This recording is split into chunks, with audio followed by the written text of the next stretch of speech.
আচ্ছা, বাংলাদেশে কি ৩০ বছরের আগে কোটিপতি হওয়া সম্ভব? বেশিরভাগ মানুষই হয়তো বলবেন, আরে না, এটা অসম্ভব। কিন্তু আজকের এই আলোচনাটা হয়তো আপনার পুরো ধারণাটাই বদলে দেবে। এক কথায় উত্তর হ্যাঁ, সম্ভব। আর এটা কিন্তু কোনো মন গড়া কথা না।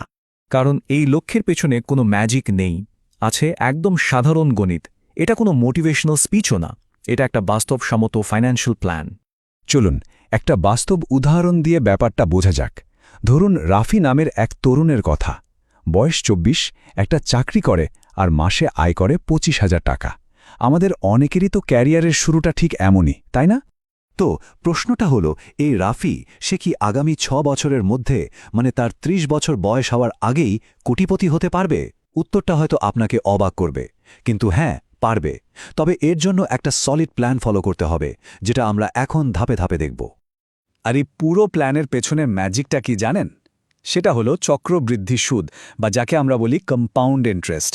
এটাই সেই আসল শক্তি যা আপনার ছোট ছোট টাকাকে সময়ের সাথে সাথে বিশাল সম্পদে পরিণত করতে পারে। এই চার্টটা একটু খেয়াল করে দেখুন। সময়ের শক্তিটা কি তা এখানে একদম পরিষ্কার। বাম দিকের বারটা দেখেন, যদি কেউ ২২ বছর বয়সে মাত্র ৭,০০০ টাকা করে প্রতি মাসে ইনভেস্ট করা শুরু করে আর বছরে গড়ে ১২% রিটার্নও পায়, তাহলে ৩০ বছর বয়সে তার অ্যাকাউন্টে থাকবে ১,১৫,০০,০০০ টাকা। এবার ডান দিকের বারটা দেখুন, মাত্র ৩ বছর দেরি করে যদি কেউ শুরু করে, মানে ২৫ বছর বয়সে, তাহলে একই লক্ষ্যে পৌঁছাতে তাকে মাসে প্রায় দ্বিগুণ, মানে ১৫,০০০ টাকা করে ইনভেস্ট করতে হবে। বুঝতেই পারছেন, যত দেরি খেলাটা তত কঠিন। খোদ অ্যালবার্ট আইনস্টাইন বলে গেছেন, কম্পাউন্ড ইন্টারেস্ট হল পৃথিবীর অষ্টম আশ্চর্য।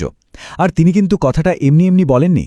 ভাবুন তো, আপনার টাকা যখন নিজে নিজেই আপনার জন্য আরও টাকা কামাতে শুরু করে, ব্যাপারটা আসলেই তো বিস্ময়কর। কিন্তু এখন হয়তো আপনার মনে প্রশ্ন আসছে, আরে ভাই, আমার আয় তো ২৫,০০০, এখান থেকে ৭-৮ হাজার বাঁচাবো কিভাবে? খুবই যৌক্তিক প্রশ্ন। আর উত্তরটা সহজ। শুধু টাকা বাঁচিয়ে কোটিপতি হওয়া প্রায় অসম্ভব। আপনাকে আয় বাড়ানোর দিকেও ফোকাস করতে হবে। তো আয় বাড়ানোর জন্য ৩টা দারুণ উপায় আছে। ১, এমন কোনো স্কিল শেখা যার মার্কেটে প্রচুর চাহিদা আছে, যেমন ধরেন ডিজিটাল মার্কেটিং বা ডেটা অ্যানালাইসিস। ২, সেই স্কেলটা কাজে লাগিয়ে আপওয়ার্ক বা ফাইভারের মতো প্ল্যাটফর্মে ফ্রিল্যান্সিং শুরু করা। এতে কিন্তু ডলারে আয় করার সুযোগ তৈরি হয়। আর ৩ নম্বরটা হলো চাকরির পাশাপাশি ছোটখাটো একটা সাইড বিজনেস দাঁড় করানো। হতে পারে সেটা অনলাইন রিসেলিং বা কন্টেন্ট বানানো। তবে আয় বাড়ার সাথে সাথে একটা বড় ফাঁদ আছে, সেটা হলো খরচ বাড়িয়ে ফেলা। এই ফাঁদ থেকে বাঁচতে ৫০-৩০-২০ রুলটা দারুণ কাজে দেয়। মানে আপনার আয়ের ৫০ ভাগ যাবে আপনার প্রয়োজন মেটাতে, যেমন বাসা ভাড়া, খাবার।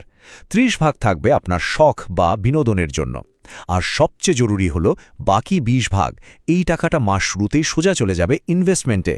মনে রাখবেন, সফল লোকেরা আগে বিনিয়োগ করে, তারপর যা থাকে তা দিয়ে খরচ চালায়। আর এই ধরনের আরও কার্যকরী টিপস পেতে কিন্তু কেরিয়ার নলেজ চ্যানেলটা সাবস্ক্রাইব করে রাখতে পারেন। এর সাথে সাথে আমাদের কিছু আর্থিক ফাঁদ থেকেও সাবধান থাকতে হবে। যেমন ধরুন লাইফস্টাইল ইনফ্লেশন, মানে বেতন বাড়ার সাথে সাথেই অপ্রয়োজনীয় খরচ বাড়িয়ে ফেলা। তারপর আছে ইএমআইয়ের ফাঁদ, যা দিয়ে আমরা প্রায়ই সামর্থ্যের বাইরের জিনিস কিনে ফেলি। বন্ধুদের পাল্লায় পড়ে অতিরিক্ত খরচ করা বা রাতারাতি বড়লোক হওয়ার লোভে স্টক বা ক্রিপ্টোতে জুয়া খেলার মতো বিনিয়োগ করা, এগুলো থেকে দূরে থাকতে হবে। আর হ্যাঁ, আমাদের দেশে বিয়ের বিশাল খরচ তো আছেই, যা এক ধাক্কায় অনেক পিছিয়ে দেয়। আচ্ছা, আয় বাড়ল, টাকাও জমানো হলো। এখন প্রশ্ন হলো, এই টাকাটা রাখবেন কোথায়? ব্যাংকের সেভিংস অ্যাকাউন্টে ফেলে রাখলে কিন্তু একদমই চলবে না। কারণ ইনফ্লেশন বা মুদ্রাস্ফীতি প্রতি বছর আপনার টাকার দাম কমিয়ে দিচ্ছে। তাই টাকাকে এমন জায়গায় কাজে লাগাতে হবে যেখানে সে নিজে থেকে বাড়তে পারে। বাংলাদেশে বিনিয়োগের জন্য বেশ কিছু অপশন আছে। এই টেবিলটা দেখুন। প্রথমে আছে এফডিআর বা সঞ্চয়পত্রের মতো প্রায় ঝুঁকিহীন জায়গা, যেখানে আপনি বছরে প্রায় ৭ থেকে ১১% রিটার্ন আশা করতে পারেন। এগুলো সবচেয়ে সেফ। এরপর আসছে মিউচুয়াল ফান্ড। যারা শেয়ার বাজার নিয়ে খুব বেশি ঘাটাঘাটির সময় পান না, তাদের জন্য এটা একটা চমৎকার জিনিস। এখানে একজন প্রফেশনাল আপনার টাকাটা দেশের সেরা সব কোম্পানিতে বিনিয়োগ করেন, আর বছরে গড়ে ১২ থেকে ১৬% রিটার্নও আসতে পারে। আর সবশেষে, যারা একটু বেশি ঝুঁকি নিতে রাজি, তারা সরাসরি স্টক মার্কেটে ভালো কোম্পানির শেয়ারে লম্বা সময়ের জন্য বিনিয়োগ করতে পারেন। তাহলে একজন নতুন বিনিয়োগকারী কিভাবে শুরু করতে পারে? ধরুন আপনি মাসে ৮,০০০ টাকা বিনিয়োগ করবেন। এখন পুরো টাকাটা এক জায়গায় না রেখে ঝুঁকি কমানোর জন্য এটাকে ভাগ করে ফেলুন। যেমন ধরুন ৩,০০০ টাকা রাখলেন নিরাপদ সঞ্চয়পত্রে, ৩,০০০ রাখলেন মিউচুয়াল ফান্ডে, আর বাকি ২,০০০ টাকা দিয়ে লম্বা সময়ের জন্য ভালো কিছু কোম্পানির শেয়ার কিনে রাখলেন। এই যে ভাগ করে ফেলা, একেই বলে ডাইভার্সিফিকেশন।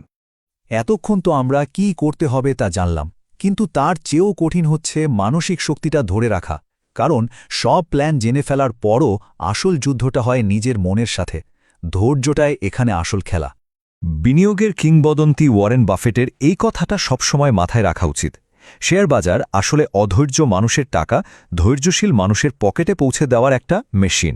যখন বাজার পড়ে যায় তখন অধৈর্যরা ভয় পেয়ে লসে সব বিক্রি করে দেয়, আর ধৈর্যশীলরা ঠিক সেই সুযোগটাই কাজে লাগায়। আপনাকে অবশ্যই দ্বিতীয় দলে থাকতে হবে। অনেকেই বিনিয়োগের ঝুঁকি নিয়ে খুব ভয় পান। হ্যাঁ, স্বল্পমেয়াদে ঝুঁকি তো আছেই, কিন্তু তার চেয়েও বড় ঝুঁকি হল কোনো ঝুঁকি না নেওয়া। কারণ বিনিয়োগ না করার মানে হল আপনি মুদ্রাস্ফীতির কাছে নিশ্চিতভাবে হেরে যাচ্ছেন। আপনার জমানো টাকার মূল্য যে প্রতি বছর চুপিসারে কমে যাচ্ছে, এর চেয়ে বড় ঝুঁকি আর কি হতে পারে? তাহলে আর দেরি কেন?